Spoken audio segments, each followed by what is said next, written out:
There has been a dramatic increase in homicides in America this summer particularly, and you often blame that on Democratic mayors and Democratic governors, but in fact there have been equivalent spikes in Republican-led cities like Tulsa and Fort Worth.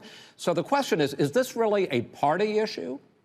I think it's a party issue. You can bring in a couple of examples, but if you look at Chicago, what's going on in Chicago, where 53 people were shot and 8 died, shot.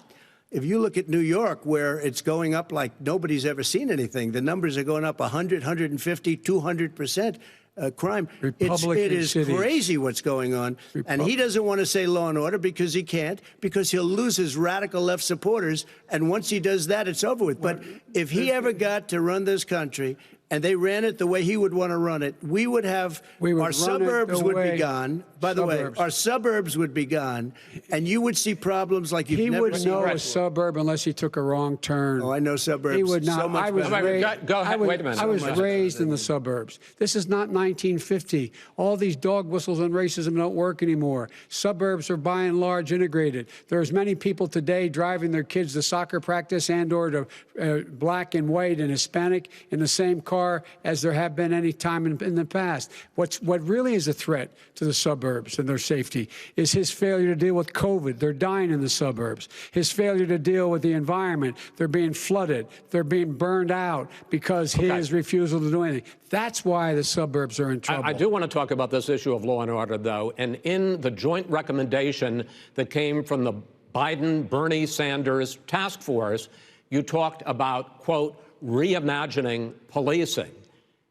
First of all, what does reimagining policing mean, and do you support? It means. Let me, if I might finish the question. What does reimagining policing mean, and do you support the Black Lives Matter call for community control of policing?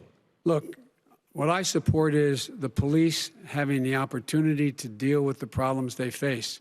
And I'm totally opposed to defunding the police offices. As a matter of fact, local police, the only one defunding in his budget calls for a $400 million cut in local law enforcement assistance. They need more assistance. They need, when they show up for a 9/11 call, to have someone with them as a psychologist or psychiatrist to keep them from having to use force and be able to talk people down. We have to have community policing like we had before, where the officers get to know the people in the communities. That's when crime went down. It didn't go up, it went down. And so we have to be engaged. That's not what they're talking about, Chris. That's not what he's talking about, defunding the police. That is not true. He doesn't have any law support. Look, he has no law enforcement support. That's not true. Almost nothing. Look. Oh, really? Who do you have? Name one group that supports you. Name one group that came out and supported you. Go ahead. Look, think. We have time. We don't have time to do anything. No, think about it. Name one law enforcement group that came out and supported gentlemen, you. I think I'm going to take back the moderator's role, and I want to get to another subject, which is the issue of protests in many cities that have turned violent. In Portland, Oregon, especially, we had more than 100 straight days of protests, which I think you would agree. You talk about peaceful protests. Many of those turned into riots. Mr. Vice President, you say that people who commit crimes should be held accountable. The question I have, though, is, as the Democratic nominee, and earlier tonight you said that you are the Democratic Party right now, have you ever called the Democratic mayor of Portland or the Democratic governor of Oregon and said, hey, you got to stop this, bring in the National Guard, do whatever it takes, but you stop the days and months of violence in Portland? I don't hold public office now. I am a former vice president. I've made it clear in my public statements that the violence should be prosecuted. It should be prosecuted, and anyone who commits it. But you've never called for the people, the leader. Excuse me, sir. You have never called for the leaders in Portland and in Oregon to bring in the National Guard and knock off 100 days of riots. They can, in fact, take care of it if he just stay out of the way. Look here. Oh, really? Oh, really? Here's the thing. I sent in the U.S. Marshals to get the killer of the young man in the middle of the street. They shot him, and for 3 days, President Trump, Portland wouldn't do anything. I had to send in the U.S. Marshals. They took care of business. Go ahead, sir. And by the way, you know, his own former spokesperson said, you know, riots and chaos and violence help his cause. That's what this is all about. I don't know who said that. I do. Who? I think Kellyanne Conway. I don't think she said that. She said that. And so here's the But here's the point. The point is that that's what he keeps trying to rile everything up. He doesn't want to calm things down. Instead of going in and talking to people and saying, let's get everybody together, figure out how to deal with this. What's he do? He just pours gasoline in the fire constantly, and every single solitary time. And to end this, button up this segment, I'm going to give you a minute to answer, sir. You have repeatedly criticized. Wait, I have to answer his statement. No, you have repeatedly. Wait, you have no. You've been talking back and forth. You made a statement. I'm asking you. I would love to end it. Sir. I would love to end it. You know, if you want to switch seats.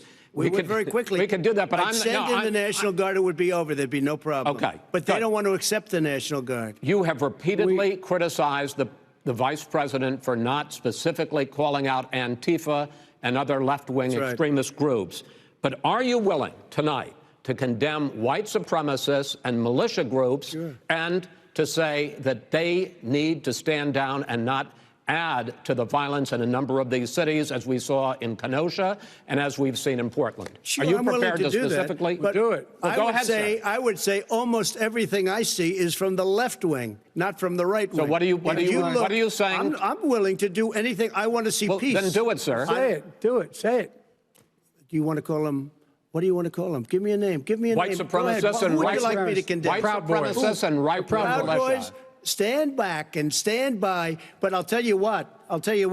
Somebody's got to do something about Antifa and the left, because this is not a right-wing problem. This is a left-wing. FBI director This is a left-wing problem. White supremacist. Antifa's an idea, not an organization. Oh, you got to be not kidding. militia. That's what his FBI, FBI director said. Well, hi, everyone. George Stephanopoulos here. Thanks for checking out the ABC News YouTube channel. If you'd like to get more videos, show highlights, and watch live event coverage, click on the right over here to subscribe to our channel. And don't forget to download the ABC News app for breaking news alerts. Thanks for watching.